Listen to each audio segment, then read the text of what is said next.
Assalamualaikum warahmatullahi wabarakatuh. Senang sekali hari ini bisa berjumpa lagi dengan kalian. Bagaimana kabar kalian? Semoga selalu sehat.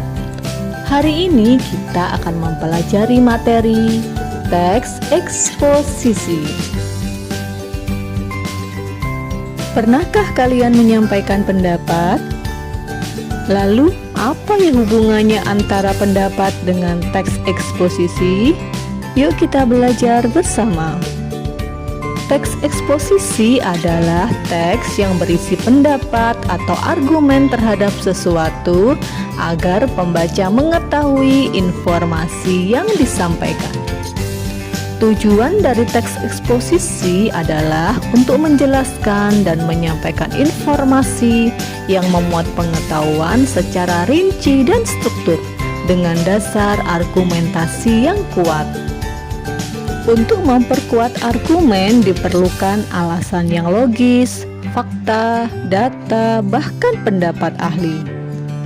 Bentuk teks ini biasa digunakan dalam kegiatan ceramah, pidato, perkuliahan, editorial, opini, dan sejenisnya. Kegiatan mendengarkan dan membaca teks eksposisi banyak sekali manfaatnya. Salah satunya, kalian akan mengetahui keterkaitan antara permasalahan dengan argumentasi yang disajikan. Dengan menelaah argumentasi yang disampaikan penulis atau pembicara, kalian dapat meyakini lalu menerima pendapat yang disampaikan. Namun, jika argumen yang disampaikan lemah dan tidak meyakinkan, kalian dapat saja menolak pendapat yang disampaikan. Teks eksposisi memiliki ciri-ciri antara lain: pertama, berisi pengetahuan dan informasi.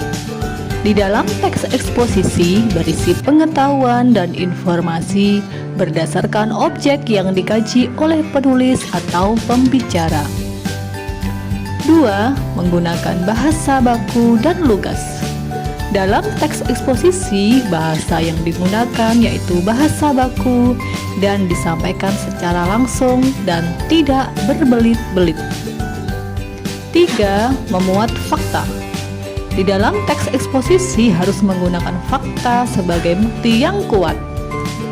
Terakhir, bersifat objektif. Dalam eksposisi tidak boleh memihak. Penulis harus menyampaikan informasi sesuai keadaan yang sebenarnya tanpa dipengaruhi pendapat atau pandangan pribadi. Selanjutnya, kita akan mempelajari struktur teks eksposisi. Struktur yang pertama berupa tesis atau pernyataan pendapat. Adalah bagian pembuka dari teks eksposisi. Bagian ini berisi gagasan utama yang ingin disampaikan berdasarkan fakta yang ada pada masalah yang diangkat. Struktur yang kedua berupa argumentasi. Argumentasi digunakan sebagai unsur penjelas yang mendukung tesis. Bagian ini berisi penjelasan yang lebih lengkap dari tesis yang dikemukakan pada pembuka teks.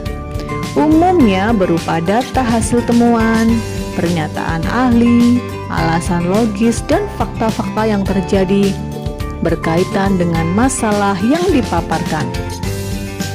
Struktur yang terakhir berupa penegasan ulang. Sesuai namanya, bagian ini bertujuan untuk menegaskan kembali atau menguatkan pendapat yang sudah disampaikan di awal. Penegasan ulang juga memuat tentang rekomendasi atau saran dari permasalahan yang diangkat. Kaidah kebahasaan teks eksposisi. Pertama, menggunakan kata istilah. Kata istilah merupakan kata yang merujuk pada suatu bidang tertentu yang berkaitan dengan topik yang dibahas.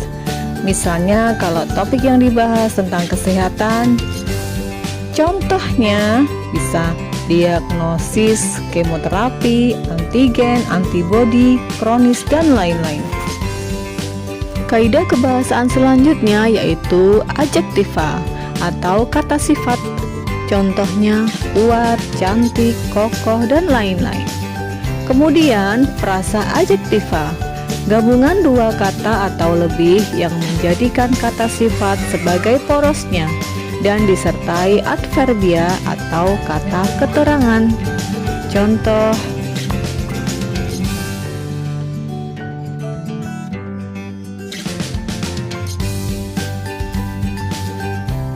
kaidah kebahasaan selanjutnya yaitu kalimat verba. Kalimat verba yaitu kalimat yang berpredikat verba atau kata kerja. Jenis kalimat verba yang akan kita pelajari hari ini yaitu kalimat transitif dan kalimat intransitif. Kalimat transitif adalah kalimat yang memiliki objek setelah kata kerja. Pada contoh kata kerja mengerjakan. Mengerjakan apa? Contoh kedua kata kerja menghadapi. Menghadapi apa? Selanjutnya yaitu kalimat intransitif. Kalimat intransitif adalah kalimat yang tidak memerlukan objek. Pada contoh kata kerjanya tidur, tidur tidak memerlukan objek. Contoh kedua pada kalimat tersebut kata kerjanya diatasi. Diatasi tidak memerlukan objek. Demikian materi yang kita pelajari hari ini. Sampai berjumpa pada pertemuan berikutnya. Wassalamualaikum warahmatullahi wabarakatuh.